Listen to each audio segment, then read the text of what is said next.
In the vast and often turbulent history of aviation, there are tales of triumph, machines that defined an era, changed the course of conflict, but there are quieter stories, whispers of what might have been.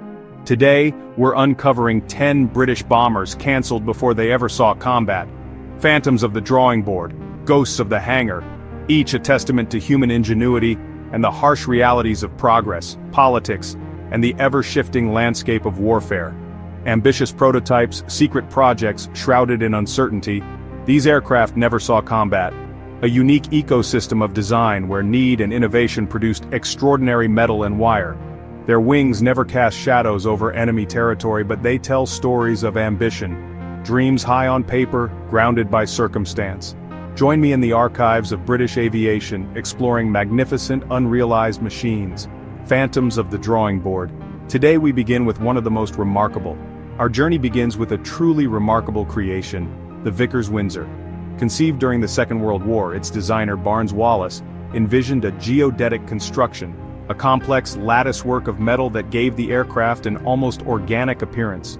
This woven structure was designed to distribute stress and absorb damage in ways conventional airframes could not. The Windsor was a large four-engine machine built to carry a heavy bomb load. Rather than traditional turrets, it used remote-controlled barbettes mounted on the rear of each outboard engine nacelle. These were aimed by a gunner from a pressurized, tail-mounted sighting station using a periscope system. A radical departure to streamline the aircraft, reduce drag, and protect crew at high altitude. 2 prototypes were built and flew, proving the geodetic idea. They soared, fabric-covered fuselages shimmering, but the world changed fast. The war in Europe was ending, RAF strategy was shifting. From massed bomber formations to the jet age and the shadow of the atomic bomb. Orders were cancelled, the project was shelved. Its complex geodetic production, once a strength, became a costly liability in post-war austerity. The Windsor was consigned to history. In the relentless evolutionary race of aerial warfare, altitude is survival. To fly higher than the enemy's fighters and anti-aircraft fire is to command the skies. It was this principle that gave birth to the Avro 684, a high-altitude variant of the venerable Lincoln bomber. Capable of operating above 30,000 feet, it needed a new larger wing for lift, and a fully pressurized fuselage to create a life-sustaining bubble for the crew. Powerful Merlin engines fitted with 2-stage superchargers were proposed to force air into the cylinders at altitude. But jets like the Canberra showed speed mattered, and technology raced ahead. The Avro 684 was cancelled in 1946 before any prototype was built, a promising branch pruned in favor of a faster species. The short Stirling holds a unique place in history. It was the first of Britain's 4-engined heavy bombers to enter service in the Second World War. A workhorse, but its relatively low operational ceiling made it vulnerable, and its divided bomb bay prevented it carrying the largest blockbuster bombs. The short S.29 Stirling Mark IV was designed to address those shortcomings, with Bristol Hercules 6 engines, redesigned wings, and an uninterrupted bomb bay to carry full heavy ordnance, but production realities intervened. Short's factories were already at capacity producing the Sunderland and existing Stirling variants. The Stirling Mark IV was cancelled. Existing Stirlings were reassigned to glider towing and transport, while their rivals took over the combat role. We now move into the stark, tense landscape of the Cold War, a time of silent, high-stakes competition. Here we find the Handley Page Victor, one of Britain's futuristic V-bombers. But designers were already looking to an even more capable predator, the Victor B-3. The B-3 would have used 4 Rolls-Royce Olympus 31R engines, strengthened airframe and ambitious armament including Skybolt air-launched ballistic missiles. With up to 4 Skybolt missiles it could strike from 1,000 miles away, an apex predator of the V-Force, central to the nuclear deterrent philosophy. But the Skybolt program was cancelled by the Americans in 1962. That single decision cut the legs out from under the Victor B-3 project. Britain turned to Polaris submarines and the B-3 faded. Sometimes evolution takes a radical turn. The flying wing is one such form. The Armstrong-Whitworth AW.52 was Britain's most serious attempt to tame this exotic species. 2 prototypes were built as research aircraft to inform future flying wing jet bombers. 2 Nene turbojets were buried in the structure. The crew sat in a small pressurized cockpit, and a boundary layer control system used suction to keep airflow attached for better control and reduce drag. The prototypes flew and gathered precious data, but stability problems emerged. In 1949, one prototype entered an uncontrollable pitch oscillation and crashed. The pilot, John Lancaster, ejected safely, the first British live ejection rescue. The second prototype continued to fly, but enthusiasm for the flying wing waned as conventional designs advanced. The AW.52 was left behind. Research valuable, but form deemed too radical for the time. These experiments fed future design even if they never reached combat. Next, we rewind to the 1930s and a missed opportunity: the Fairey Hendon. Let us rewind the clock to the 1930s, a transitional period in aviation when the biplane age was ending and the sleek monoplane was the future. In this changing world, we find the Fairey Hendon, the RAF's first all-metal cantilever-wing monoplane heavy bomber. A more powerful Mark II was planned, replacing Kestrel engines with Rolls-Royce Merlin power plants to transform speed, service ceiling and bomb load. But the Hendon was beset by production delays. By the time Mark I's were delivered, technology had moved on and newer designs were on the horizon. The order for the Hendon Mark II was never placed. The project was quietly dropped. The Vickers Valiant was the first of the V-bombers to enter service. A swift, elegant machine designed for high-altitude nuclear strikes.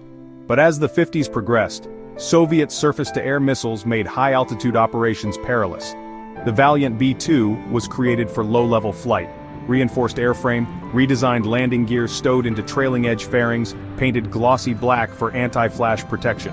Only one prototype was built. Its role was to be a pathfinder, screaming in at low level to mark targets for Vulcans and Victors following at higher altitude.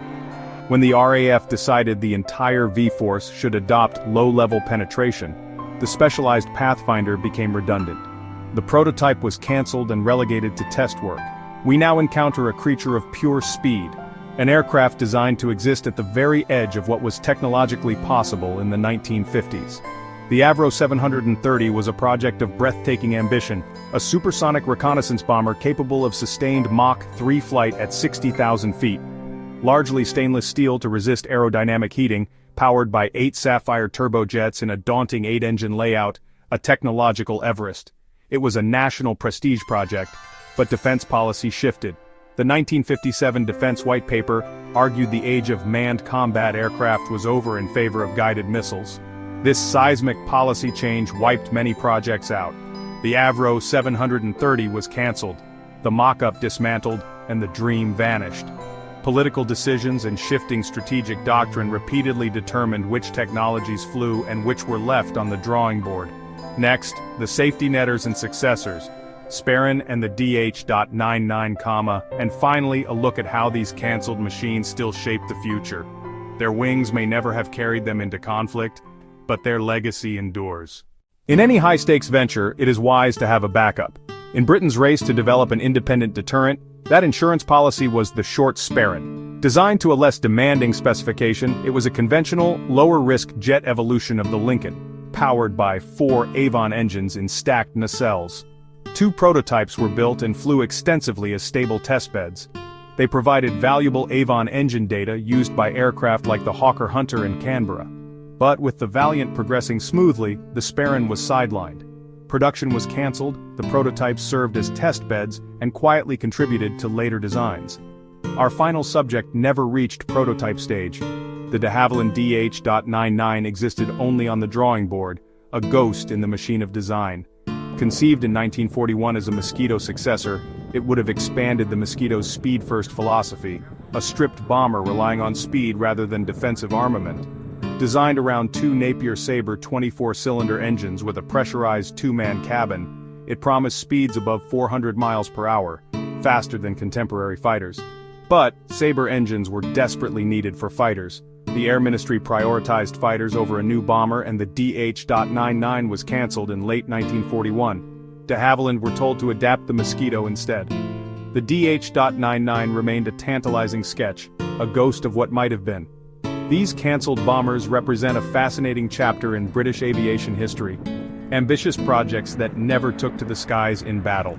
The AW.52's research, Sparran engine data, and Valiant low-level experience all fed into the great river of knowledge that flowed into subsequent designs. They are a testament to the designers, engineers, and test pilots who dared to push the boundaries even if their creations were overtaken by strategy, politics, or technology. Their wings may never have carried them into conflict, but their legacy endures in the aircraft that followed, and in the enduring human quest to conquer the skies. Which of these bombers do you wish had flown? Let us know in the comments below. Perhaps in sharing their stories we give these magnificent grounded birds a chance to fly, at least in our imaginations.